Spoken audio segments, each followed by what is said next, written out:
Bonjour, bienvenue dans Uppercut by Pastor G. Aujourd'hui, nous allons vous conduire dans un temps de prière. Et nous voulons prier sur quoi? Sur les autels. 1 Roi chapitre 13, les versets 1 et 2. Voici un homme de Dieu arriva de Juda à Bethel par la parole de l'Éternel, pendant que Jéroboam se tenait à l'autel pour brûler des parfums. Il cria contre l'autel par la parole de l'Éternel toujours, et il dit: autel, autel, ainsi parle l'Éternel.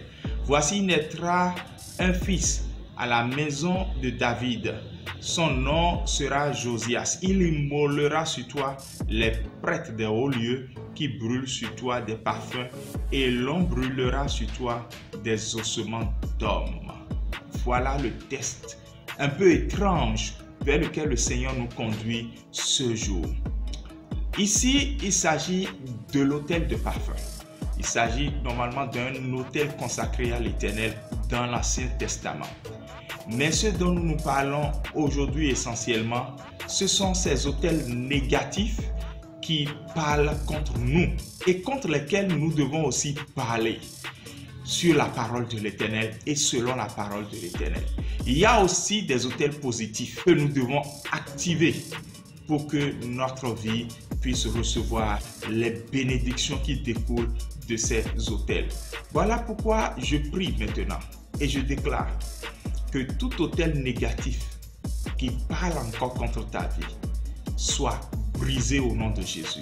Selon la parole de l'Éternel, que les autels négatifs qui te retardent, qui te mettent dans des blocages et qui t'empêchent de recevoir en son temps ce que tu dois recevoir de l'Éternel, que ces autels soient fendus au nom de Jésus. Que le Dieu que tu sers se révèle à toi maintenant et expose l'œuvre de ces autels érigés contre toi. Ces autels qui se retrouvent dans les fondations de la vie, de la destinée de certaines personnes. Je déclare qu'au nom de Jésus-Christ de Nazareth, ces autels prennent feu maintenant. Et je déclare que tu sois libéré de l'oppression, de tout type d'autel négatif qui va contre ta vie et ta destinée au nom de Jésus. Je veux que tu puisses prier et réclamer maintenant que par la foi, par l'amour de Dieu, que par un sacrifice ou par l'obéissance à Dieu, tu puisses activer maintenant les autels positifs qu'il y a dans ta lignée. Parce que dans notre lignée, il n'y a pas tout qui soit mauvais. Les gens parlent de malédiction générationnelle, mais oublient les bénédictions générationnelles. Les malédictions générationnelles ne courent que pour 3-4 générations. Les bénédictions pour 1000. Il y a encore des bénédictions que tu n'as pas activées. Prie et demande à ce que le Seigneur active par ton acte de foi, par ton acte d'amour pour Dieu, par ton acte d'obéissance et par ton acte de sacrifice, des autels positifs de ta lignée, de la maison de ton père, de la maison de ta mère, pour que tu jouisses maintenant des bonnes choses qui sont sur ces autels au nom de Jésus. Père, nous voulons te dire merci pour l'exhortation de ce jour qui fera du bien dans la vie de quelqu'un, qui provoque une restauration dans le cœur de quelqu'un. Sois honoré à jamais au nom de Jésus. Amen. À El Shaddai et Place to Be, Assemblée de Dieu, il y aura un programme qui sera diffusé en ligne en 2021 si Jésus ne revenait pas. Et du 4 au 10 janvier, nous allons diriger un autre programme dont le thème principal est « Parle contre ces autels ».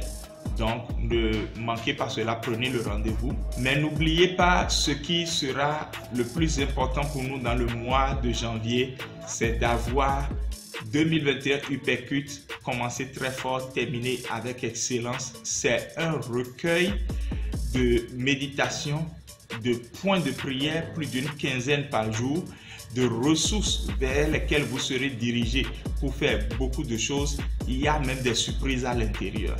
Donc, prenez vraiment le rendez-vous.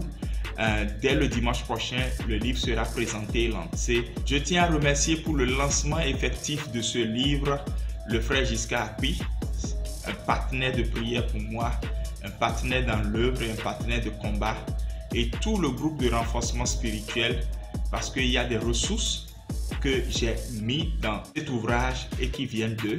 Et je veux remercier aussi l'un de mes mentors, le pasteur Matthew Ashimolo, que je connais depuis 2008 et qui a façonné le ministère que j'ai aujourd'hui, un ministère d'innovation, parce que c'est un homme rempli de l'esprit pour innover. Daddy, tu ne me connais pas, certainement peut-être que tu ne verras jamais cette vidéo, mais je te salue et je reconnais ta place dans ma vie et dans mon ministère. Shalom et à demain.